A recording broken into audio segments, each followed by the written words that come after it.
Good afternoon, Miss Evelyn. Good afternoon, ma'am. Okay, Miss Evelyn, can you tell me about yourself? I'm Evelyn Bugawan, married, having two child, ma'am. Okay. I have few questions for you to answer, so let's start. Why do you want to work as a maid? I work as a maid, ma'am, to earn money for my family future, ma'am. Why you choose Malaysia when there is a lot of other country? I choose Malaysia, ma'am, because I love Asian country, ma'am. Okay, how are you qualified for this job? I qualified for this job, ma'am, because I know the household chores, ma'am. Okay. May I know what is your education level is? High school graduate, ma'am. What is your recent working experience? Domestic helper, ma'am. Have you worked abroad before? Yes, ma'am. Can you please tell the place and how many years and months you work for? I work in Singapore within 3 years, ma'am, and I work in Kuwait 6 years and 3 months, ma'am. Okay, do you have experience of taking care of baby? Yes, ma'am. And whose baby you are taking care of? My own baby and my employer baby before, Okay, ma'am. how about elder or older people? Do you have the experience to take care? Yes, ma'am. And whose elder you are taking care of? My grandfather, ma'am. How old is your grandfather when you take care of him? 82, ma'am. Do you have any other special skills? Uh, yes, ma'am. Can you tell me what are those special skills do you have? Cooking, cleaning, take care baby, ma'am. Okay. Are you willing to learn new skills? Yes, ma'am. Are you willing to work with a family where the mother-in-law or any relative stays together? Yes, ma'am. Currently, are you still working now? No, ma'am. Do you know how to cook? Yes, ma'am. What sort of food can you cook? Filipino food and Quiti food, ma'am. Okay, can you tell me what are those weighty food that you can cook? Masbus diay, masbus laham, marag, and I can make salad, ma'am. Okay, how about Filipino food that you can cook?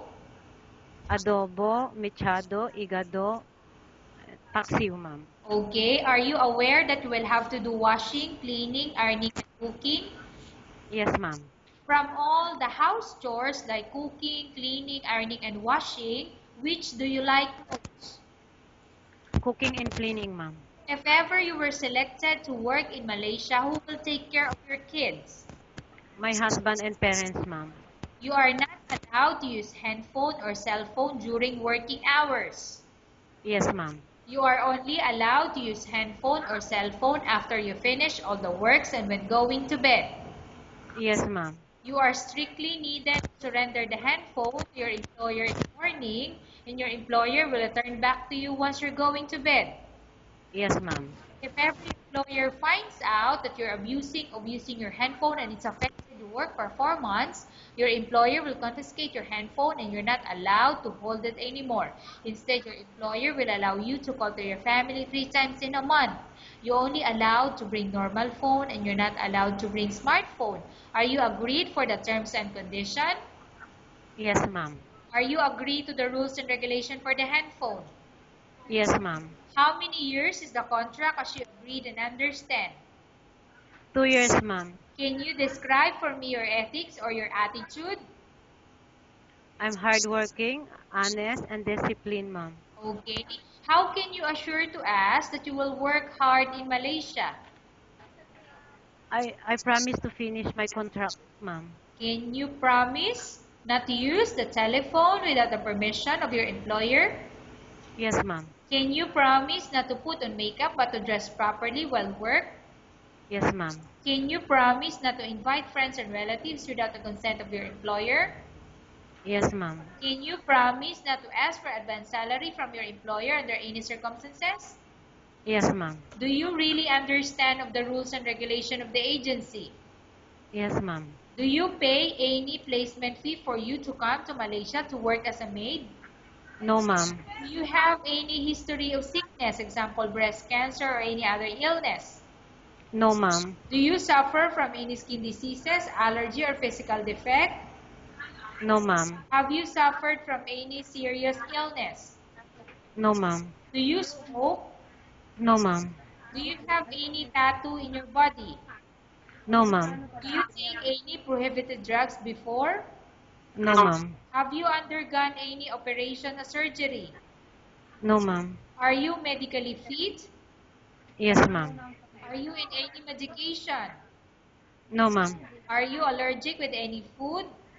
No, ma'am. Are you prepared to work for the employer of any race? Yes, ma'am. Are you prepared to eat the type of food taken or given by your employer? Yes, ma'am. Are you afraid of being left alone in the house? No, ma'am. Are you afraid of dogs or other pets? No, ma'am. Can you promise to work according to instruction from your employer? Yes, ma'am. Do you have any immediate family working in Malaysia? No, ma'am. Okay, Miss Evelyn, we have finished our question section. Let's go to case study. I have a case study for you and I want you to answer me truthfully. Upon arrival in Malaysia within 6 months, if ever any of your family members pass away, what will you do? Will you continue to work till finish your contract or you will go back? I will continue to finish my contract, ma'am. Okay, tell us about yourself and why do you want to work in Malaysia as domestic helper? I'm Evelyn Bugawan. I, I work. I want to work in Malaysia for my family future, ma'am. Okay, Miss Evelyn, what do you want to tell to your employer who watching your video? Ma'am, if you choose me as your maid, I promise to do my work and promise to finish my 2 years contract, ma'am. Okay, thank you very much, Miss Evelyn. We will update your agency if there's any selection made by the employer.